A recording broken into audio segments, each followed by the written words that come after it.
Everyone, welcome back to my channel. আজকে হচ্ছে আমাদের হোমস্টের লাস্ট ডে, মানে আজকে আমরা চেক আউট করবো।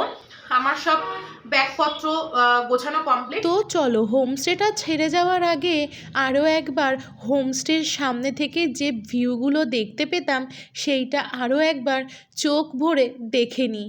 এই হোমস্টের উপরই পাওনা ছিল সামনের এই ভিউ, আর সাথে ওই দূরে কাঞ্চনজঙ্ঘা। আর হ্যাঁ, তার সাথে আরও একটা উপরই পাওনা, হোমস্টের একদম সামনে দিয়েই ঝিকঝিক করে চলে যেত এই টয় ট্রেনগুলো। এই 3 দিনে যে টোটাল কতগুলো টয় ট্রেন দেখেছি সেটা গুণে শেষ করতে পারবো না। তবে হ্যাঁ, আজকে আরও কিছু সাইট সিন করা আমাদের বাকি রয়েছে। তো সেই সাইট সিনগুলো করতে করতেই আমরা চলে যাব নিউ জলপাইগুড়ি স্টেশনের উদ্দেশ্যে। ওখান থেকেই আজকের রাতে আমাদের ট্রেন। তো যাই হোক, বেরিয়ে প্রথমেই চলে আসলাম এই বৌদ্ধ মন্দিরে। এটা আমাদের হোমস্টে থেকে খুব একটা দূরে ছিল না, আবার একেবারে খুব কাছেও ছিল না।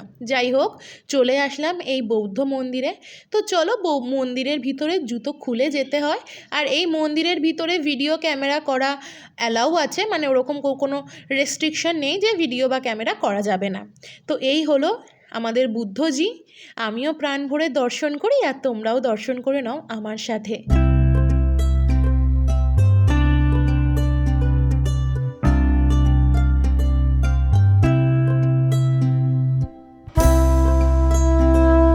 তারপর চলে এলাম আমাদের নেক্সট পয়েন্ট, যেটা হলো পোখরি। যাওয়ার কথা ছিল পশুপতি মার্কেট, কিন্তু আমাদের যিনি ড্রাইভার ছিল উনিই বলল যে পশুপতি মার্কেটের থেকে পোখরিতে যাওয়াটা বেটার হবে। তো এখন আমরা এসেছি পোখরিতে। পুরো নেপাল বর্ডার, আর পুরো নেপালটা এখান থেকে দেখা যায়। কিন্তু এখানে প্রচণ্ড ঠান্ডা।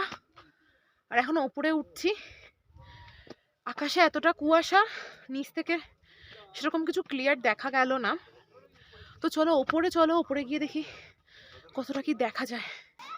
কিছুই দেখা যাচ্ছে না, কিন্তু অত্যাধিক কুয়াশা থাকার কারণে বা মেঘ থাকার কারণে আমরা আমাদের 10 হাত দূরের জিনিসই স্পষ্টভাবে দেখতে পাচ্ছিলাম না।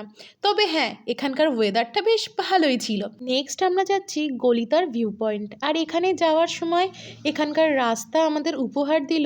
ওই পাশে যে বাড়ি ঘর গাছপালা দেখতে পাচ্ছ সেগুলো নেপাল, আর আমরা যাচ্ছি ইন্ডিয়ার রাস্তা দিয়ে। এই যে কি এক অদ্ভুত অনুভূতি বলে বোঝাতে পারবো না। আর এটি হলো ওই গলিতার ভিউ পয়েন্ট। ওইখানে দূরে যে গাড়িগুলো দাঁড়িয়ে আছে ওইগুলো ইন্ডিয়ায় দাঁড়িয়ে। আমরা নেপাল বর্ডারে, ওই যে পুরো ওই সাইডটা নেপাল, আমরা দাঁড়িয়েও রয়েছি নেপাল, মানে নেপাল বর্ডারেই দাঁড়িয়ে আছি। যদি আকাশ ক্লিয়ার থাকতো একদম পরিষ্কার দেখা যেত, বাট হ্যাঁ, কোনো কিছু ক্লিয়ার না। কোনোদিনও নেপালে যাওয়ার সৌভাগ্য হবে কিনা জানি না, তবে ওই দার্জিলিং ঘুরতে এসে নেপালের মাটিতে পা দিতে পারাটা এটা আর একটা উপরি পাওনা বলে আমি মনে করছিলাম। আর হ্যাঁ, এই গলিতার ভিউ পয়েন্টে কিন্তু বেশ সস্তায় জিনিসও পাওয়া যাচ্ছিল, বেশ কিছু টুকটাক মার্কেটিংও এখান থেকে আমরা করেছিলাম। তো এখন আমরা এসেছি চা বাগানে, দার্জিলিংয়ে এসেছি আর চা বাগান দেখবো না সেটা তো হয় না। তো চলো দেখি ভিতরে যাওয়া যাক। এই দেখো,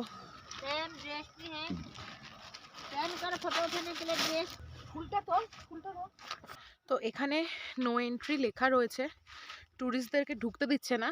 তাও ওখানে অনেকে বাস পেরিয়ে গেছে, আমরা আর গেলাম না। এখান থেকেই সৌন্দর্যটা দেখছি। মানুষ নিজেই প্রকৃতিকে নষ্ট করে, আর তারপর প্রকৃতি যখন হিংস্র রূপ ধারণ করে তখন সেই প্রকৃতির নামেই মানুষ দোষ দেয়। এখানে আগে ঢুকতে দেওয়া হতো ট্যুরিস্টদেরকে, কিন্তু ট্যুরিস্টরা ভিতরে গিয়ে খাবারের পলিথিন পেপার ইত্যাদি ফেলে পুরো চা বাগানটাকে নোংরা করে দেয়, আর সাথে চা গাছের পাতা কাণ্ড এই সমস্ত ছিঁড়ে চা গাছকেও ক্ষতিগ্রস্ত করে ফেলছে।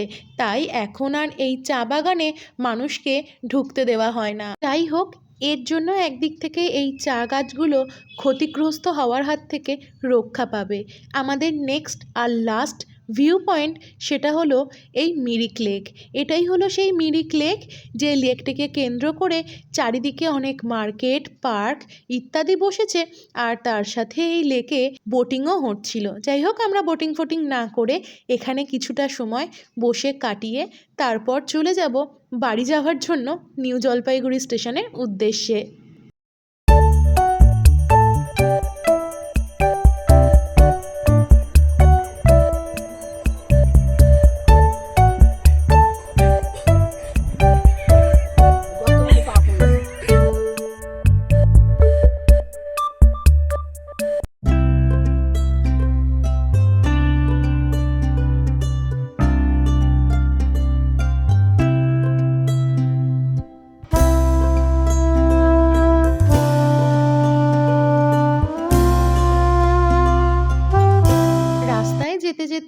আই লাভ মিরিক লেখাটা চোখে পড়লো আর সবাই দাঁড়িয়ে পড়লো ওখানে ছবি তোলার জন্য। আর আমি একটু রাস্তার ধারে চলে আসলাম, এই অপূর্ব ভিউ, তার সাথে ওই দূরে পড়তি সূর্য যেটা আস্তে আস্তে ওই মেঘের কোলে লুকিয়ে যাচ্ছে। আহা, সে যে কি অপূর্ব দৃশ্য বলে বোঝাতে পারবো না।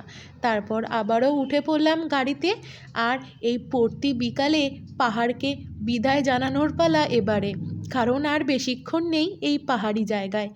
আরও একবার রাস্তায় তাই দাঁড়িয়ে পড়লাম এই সুন্দর মায়াবী শহরটাকে বিদায় জানানোর জন্য, কারণ এরপরেই আমরা কালকে সকালের মধ্যে পৌঁছে যাব বাড়ি। আর যাওয়ার পথে এই বন্ধুগুলোর সাথেও দেখা হলো, তাদেরকেও বিদায় জানিয়ে আস্তে আস্তে একটু মন খারাপ।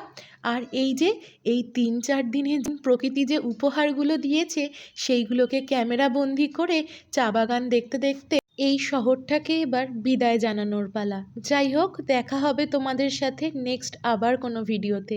আজকের মতন আসি তাহলে, টাটা।